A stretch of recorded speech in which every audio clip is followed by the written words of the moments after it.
안녕하세요. 크리스천 영상학교를 운영하는 신목사입니다. 오늘은 1월 둘째 주 영상학교 훈련 내용에 대해서 말씀드리겠습니다. 사도행전 16장 31절, 로마서 10장 9절에서 10절, 요한복음 1장 12절 등의 성경 구절은 우리가 마음으로 믿고 입으로 시인하면 주 예수를 믿는 것이며 구원받는 하나님의 자녀라고 말씀하고 계십니다. 우리는 이 말씀을 사람의 관점에서 바라보고 구원을 기정사실로 하는 오류를 범하고 있죠. 과연 그러하다면 이렇게 믿는 하나님의 자녀에게는 마태복음 21장 22절, 마가복음 14장 17절에 18절, 누가복음 16장 6절, 마태복음 17장 20절의 약속과 같이 구하는 것마다 응답이 되고 겨자씨만한 믿음에도 기적이 일어나야 하며 귀신을 쫓아내며 고질병을 치유하고 영혼 구원 사역의 도구로 사용되는 일이 우리 삶에서 100% 경험되고 있어야 합니다. 현대교회에서는 성경이 완성되었으므로 이제는 기적이나 은사들이 필요 없다며 그럴듯한 비유로 성경 말씀에 물타기를 하고 있습니다. 하나님께서 우리에게 요구하시는 성경적인 믿음이란 무엇일까요? 믿음이라는 말에 해당하는 영어 단어가 여러 개 있어요. belief, 신념, trust, 신뢰, faith, 종교적인 믿음. 어떤 것이 참인 것을 추정하는 마음이 믿음입니다. belief와 trust가 사람의 의지로 가지는 것인 반면 faith는 신이 주시는 은혜를 강조한 말이죠. belief나 trust는 자기 확신으로, faith는 하나님이 증명해 주시는 내적 확신으로 표현하는 것이 정확해 보입니다.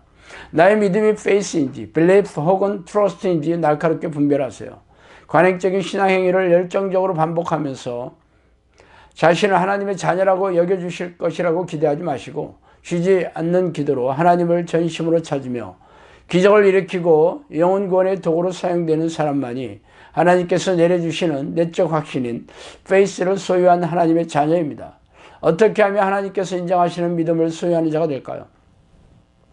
입에서 단내가 나도록 하나님을 찾으시고 오실 때까지 인내하는 것입니다. 인내는 믿음을 키우는 배양의 기죠. 하나님이 원하시는 믿음이 되기 위해 조금씩 자라가야 합니다. 즉 믿음의 내공을 키워나가야 하죠. 죄의 덫을 밟으면 지금까지 기도한 것이 꽝입니다. 믿음은 쌓이지 않습니다. 그동안 해온 기도의 양이 부족하다거나 습관이 안 들어서가 아니라 죄의 문제가 해결되지 않아서이죠. 죄의 문제가 발목을 붙들도록 미혹의 영이 막고 있는 것입니다. 내 힘과 내 능력으로 이길 수 없다는 것이 죄의 문제이죠. 그래서 예수님께서 보혈을 흘려주심으로 우리가 지은 죄에 대해 죄사함을 받을 기회가 열렸고 들어오려는 죄에 대해서 싸워 이길 힘을 얻게 되었습니다. 그런데 죄의 문제를 제대로 해결하지 못하고 있는 것이죠. 그러므로 자주 넘어지는 죄가 무엇인지 어떻게 해야 해결할 수 있는지 알아봅시다. 첫 번째로 종이 주인을 찾아오지 않는 것입니다. 쉬지 않고 하나님을 부르는 것은 주인을 찾아오는 것이죠. 피조물이 주인을 찾는 것은 지극히 당연하며 창조하신 하나님을 기쁘시게 하고 영화롭게 하는 것입니다. 그러나 우리는 얼마나 하나님을 찾고 있습니까? 나는 예수님을 믿으니까 당연히 구원받은 거지. 영접했으니까 이미 성령이 들어오셨는데 왜 하나님을 자꾸 찾으라는 거야? 하며 구원을 기정사실로 하고 있다면 하나님을 찾을 필요를 못 느낍니다.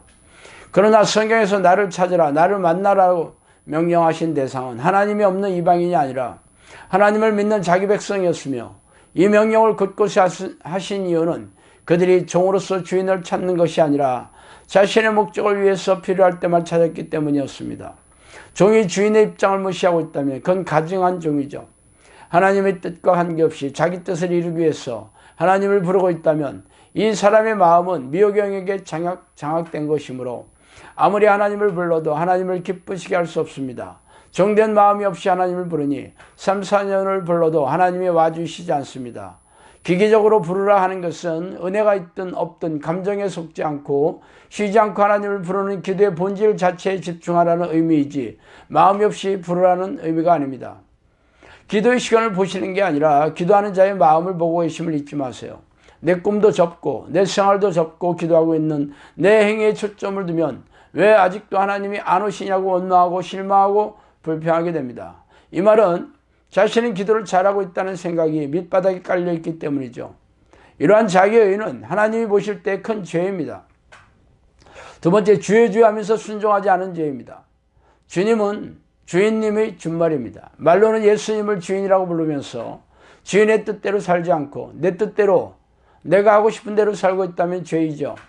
내가 하는 이 말이, 이 행동이 하나님께서 기뻐하시는 것인가 생각해야 합니다. 예를 들어 내가 벌고 있는 돈을 내 맘대로 사용하고 있다면 그것은 재물 얻을 능을 주신 하나님을 인정하지 않는 가증스러운 행위죠. 하나님께서 지혜를 주시고 재능을 주시고 환경을 열어주신 것인데 이를 인정하지 않습니다. 직장을 구하는 것도, 학교를 선택하고 결혼하는 것도 내 마음이 원하는 대로 하고 있죠. 미호경이 내 머리를 타고 앉아 나를 이렇게 속이고 내 영혼을 갉아먹고 있는데 나는 속을 뿐 아니라 그렇게 사는 것을 좋아합니다. 그래서 싸우지 않고 변화도 없죠. 쉬지 않고 하나님을 찾아오는 순종이 부족한데 하나님의 입장에서 보지 않고 나의 입장에서 내 행위를 바라보기에 하나님의 마음을 시원하게 하는 회개를 하지 못하고 있습니다. 속내는 하나님의 뜻을 따라 살려는 속내가 아니라 양심의 거리낌을 해소하려고 하는 것이므로 죄사함이 이루어지지 않죠. 하나님이 원하시는 전심이 일으켜지면 하나님께서 내 죄를 조명해 주시고 가슴을 찢고 애통해 한 참 회개를 하게 해 주십니다. 내 입장을 버리세요. 내 입장에 있는 사람은 조금 회개하고 나서 스스로 만족해하며 버려야 할 죄를 깊이 보지 못하고 눈 감아 버리고 말죠. 세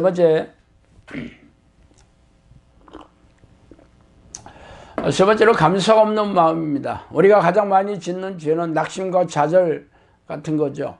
이렇게 힘든 기도를 언제까지 해야 하나 불평하고 원망하는 마음은 하나님께서 극히 싫어하시는 마음입니다. 광야를 떠돌던 이스라엘 백성들은 출애굽이라는 놀라운 기적을 경험하였지만 마음의 감사를 잃어버렸습니다. 나중에는 하나님께서 매일 내려주시는 만나에 대해 이 하찮은 음식이라고 표현하였죠. 사실 광야는 일할 수 없는 곳이고 종일 자유롭게 생활할 수 있는 환경이었죠.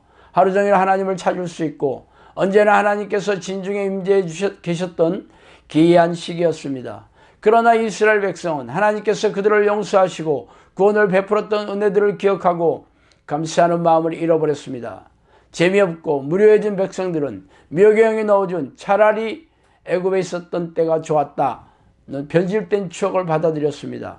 강팍하고 완악해진 그들은 버림받았고 하나님의 약속은 다음 세대로 연기되었죠. 감사를 잃어버린 마음속에는 낙심이 들어옵니다. 하나님이 살아계신 믿음이 있다면 낙심해서는 안 되죠. 하나님이 계신데 억울해서 울고 하나님이 계신데 짜증을 부리고 화를 낸다고요? 하나님이 계시다는 것을 인정하지 않는 것입니다. 올해가 이미 시작되었습니다. 재작년과 같이 쳇바퀴를 돌리는 신앙 생활을 해서는 안 됩니다. 제대로 싸우시기 바랍니다. 몇 가지 잘 넘어지는 죄를 정해서 절대로 용납하지 않겠다. 추후도 하나님의 마음을 아프게 하지 않겠다는 결단을 하시고 보혈의 능력을 힘입어 실천하시기 바랍니다. 자, 오늘은 여기까지 하겠습니다. 감사합니다.